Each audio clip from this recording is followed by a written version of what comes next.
Bismillahirrahmanirrahim. Assalamualaikum warahmatullahi wabarakatuh. Saat sekarang ini kita akan coba belajar tentang akuntansi sebagai sistem informasi. Ada beberapa hal yang akan kita pelajari. Yang pertama adalah pengertian akuntansi. Yang kedua adalah pemakai informasi akuntansi. Yang selanjutnya adalah sejarah akuntansi. Kemudian bidang akuntansi dan profesi akuntansi, serta prinsip dasar akuntansi. Baik, langsung saja kita ke pengertian akuntansi.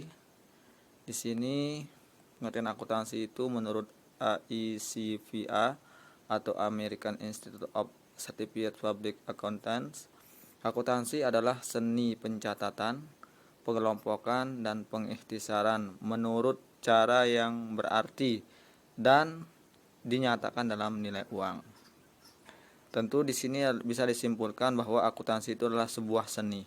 Seni dalam mencatat, kemudian mengelompokkan dan memberikan rangkuman nilai-nilai uang sehingga nanti bisa dijadikan sebagai laporan keuangan. Kemudian dari aspek proses, akuntansi itu adalah keseluruhan sistem dan prosedur mengenai cara pencatatan, penggolongan, peringkasan, dan pelaporan transaksi keuangan dari suatu entitas ekonomi serta penafsiran hasil laporan keuangan tersebut. Jadi entitas di sini maksudnya adalah suatu kegiatan usaha. Dalam kegiatan usaha itu pasti terdiri dari modal, kemudian ada hutang, kemudian ada harta. Semuanya tergabung namanya entitas dan itulah yang dikelola.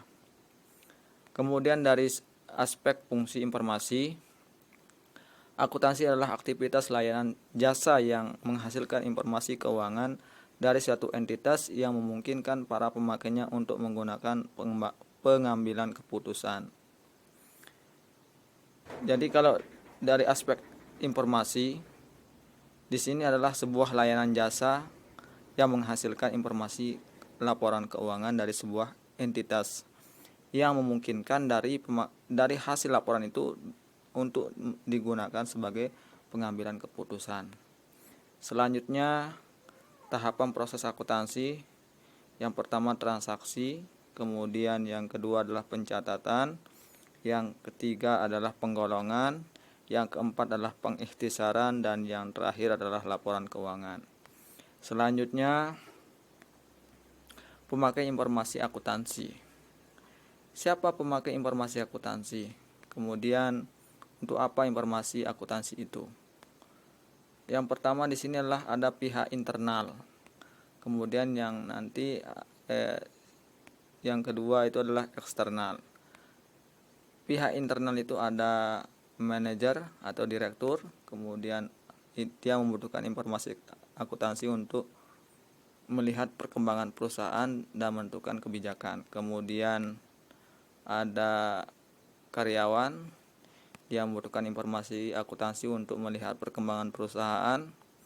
Kemudian ada bagian pemasaran, dia membutuhkan informasi akuntansi untuk menentukan efektif atau tidaknya saluran distribusi barang. Kemudian dari pihak eksternal, yaitu ada kreditor, ini yang memberikan pinjaman untuk melihat kemampuan perusahaan dalam pengambilan pinjaman. Kemudian ada investor untuk melihat kelancaran usaha dan target keuntungan yang akan didapatkan. Investor ini sama dengan penanam modal. Kemudian ada pemasok, ini yang menyediakan barang untuk melihat kemampuan perusahaan dalam membayar barang pasokan. Kemudian yang selanjutnya adalah pelanggan, ini untuk melihat kelancaran usaha perusahaan sehingga dapat menentukan prioritas. Kemudian ada pemerintah. Pemerintah ini sangat memerlukan informasi akuntansi untuk melihat tingkat kelancaran usaha dan pembebanan tarif pajak yang akan dikenakan. Kemudian yang terakhir adalah ekonom. Ini untuk sebagai bahan dalam penelitian kemajuan struktur perekonomian. Artinya para ekonom itu membutuhkan informasi akuntansi untuk melihat kemajuan perekonomian kita di negara kita. Terima kasih. Assalamualaikum warahmatullahi wabarakatuh.